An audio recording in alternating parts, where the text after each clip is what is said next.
श्रीमद भगवद्गीतेजवळ तुमच्या प्रत्येक प्रश्नाचे उत्तर आहे. तुमची कोणतीही अडचण असो वा इच्छा असो, श्रीमद भगवद्गीता तुमच्या प्रत्येक प्रश्नाचे उत्तर देईल यात तीळ मात्र शंका नाही. तुमच्या मनाची समस्या असो किंवा धनाची, तुमच्या शरीराची असो की नातेवाईकांची, या सर्वांचे उत्तर म्हणजेच श्रीमद भगवद्गीताच होय. मित्रांनो, आज आपण याच भगवद्गीतेमधील अनमोल विचार पाहणार आहोत, जे की आपले जीवन सुखी आणि आनंददायी बनवण्यासाठी खूप फायदेशीर ठरतील.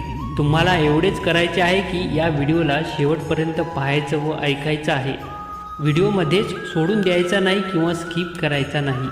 जर तुम्ही व्हिडिओ पूर्ण पाहिला आणि त्यातून तुम्हाला काहीच शिकायला मिळाले नाही, तुमचे जीवनातील प्रश्न सुटणार नाहीत असे जर तुम्हाला थोडेसेही वाटले, तर तुम्ही व्हिडिओला लाईक करू नका व चॅनेलला सबस्क्राईबसुद्धा करू नका.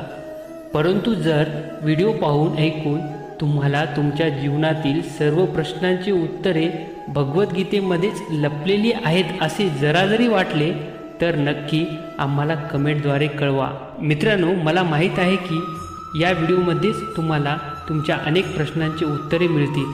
तसेच राहिलेल्या प्रश्नांची उत्तरेसुद्धा तुम्हाला मी पुढच्या व्हिडिओमध्ये सांगणार आहे.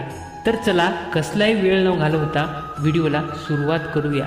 गीतेचा पहिला उपदेश आहे की जे भूतकाळात घडले आहे त्याबाबत दुःख करू नका आणि जे भविष्यात घडणार आहे त्याबाबत काळजी कधीच करू नका.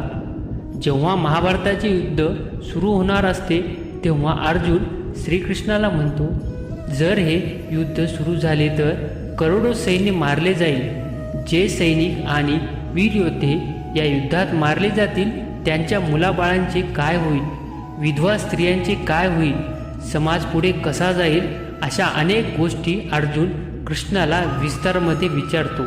यावर श्रीकृष्ण म्हणतात, हे अर्जुन, तू विद्वान ज्ञानी महापुरुषाप्रमाणे बोलत आहेस, पण तुला माहीत आहे का, जो खरंच विद्वान ज्ञानी आहे तो कधीच मृत्यू पावलेल्या लोकांचा, भूतकाळात घडलेल्या घटनांचा विचार तसेच चिंता करत नाही, दुःख तर मुळीच करत नाही. या युद्धाबद्दल सांगायचे झाले तर तुझ्या हातामध्ये काहीच नाही. तुझी इच्छा झाली तरी तू युद्ध थांबवू शकत नाहीस.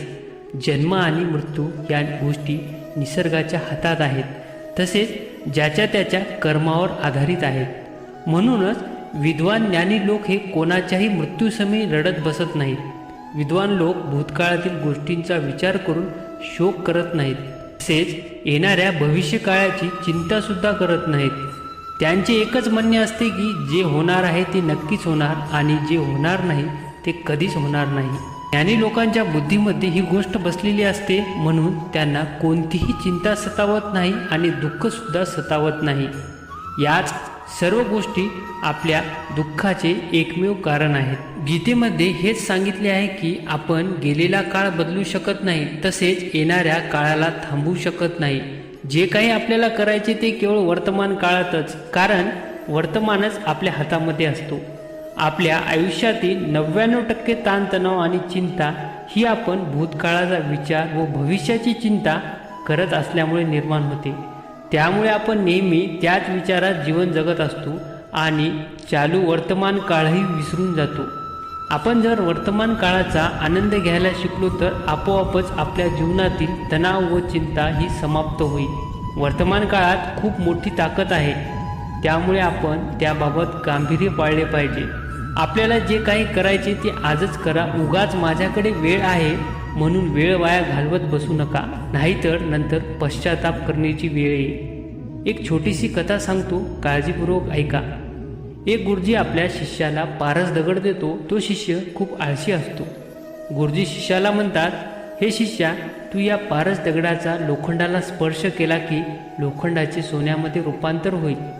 तुला जेव्हा वेळ मिळेल तेव्हा तू याचा वापर कर. मी तुला हा पारस दगड 1 महिन्यासाठी देत आहे. महिना संपला की हा पारस दगड मी परत घेणार आहे. शिष्य आळशी असल्यामुळे त्याला कोणतेही काम वेळेवर करण्याची सवय नव्हती. एके दिवशी शिष्य बाजारात जातो. त्याला लोखंड खरेदी करायचे असते. तो 2 ते 3 दुकानावर जातो. लोखंडाचा भाव विचारतो. त्याला लोखंडाचा भाव खूप महाग वाटतो. तो विचार करतो की थोडे दिवस थांबूया, लोखंडाचा भाव कमी झाला की मगच खरेदी करूया. त्याच्या बुद्धीत विचार आला नाही की या लोखंडाच्या खरेदीनंतर त्याचे सोने होईल आणि अपेक्षेपेक्षा जास्त रकमेचा फायदा होईल. त्याच्या आळशीपणामुळे त्याने कमी भावाचे कारण दाखवून वेळ काढला. त्याने आजचे काम उद्यावर ढकलले. त्याच्या अशा वेळ काढूपणामुळे पूर्ण 1 महिना समाप्त होतो. पण त्याने लोखंड खरेदी केले नाही आणि सोनेसुद्धा तयार केले नाही. ठरल्याप्रमाणे गुरुजी पारस दगड परत घेण्यासाठी शिष्याजवळ येतात आणि त्याला विचारतात की मागील 1 महिन्यात तू किती सोने तयार केलेस. त्यावर शिष्य म्हणतो, गुरुजी मी तर अजून सुरुवातही केली नाही. त्यावर गुरुजी म्हणतात, मी दिलेली वेळ समाप्त झाली. मला पारस दगड तू आज परत दे. त्यावर शिष्य म्हणतो, गुरुजी थोडे दिवस अजून मला वेळ द्या. मी थोडेसे तरी सोने बनवितो. गुरुजी म्हणतात, पूर्ण 1 महिना होता.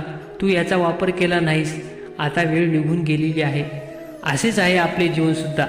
आणि ही वेळ एक म्हणजे पारस दगड आहे. आपण ठरवले तर वेळेच्या एका सेकंदांपासून आपले जीवन सोन्यासारखे चमकवू शकतो. परंतु आपल्याला वाटते अजून खूप वेळ आहे आपल्याकडे. जीवन जगूया आपल्या मनासारखे.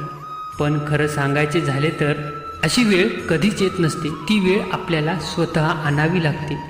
वर्तमानात जगावे लागते आणि जीवनाचा खरा आनंद घ्यावा लागतो.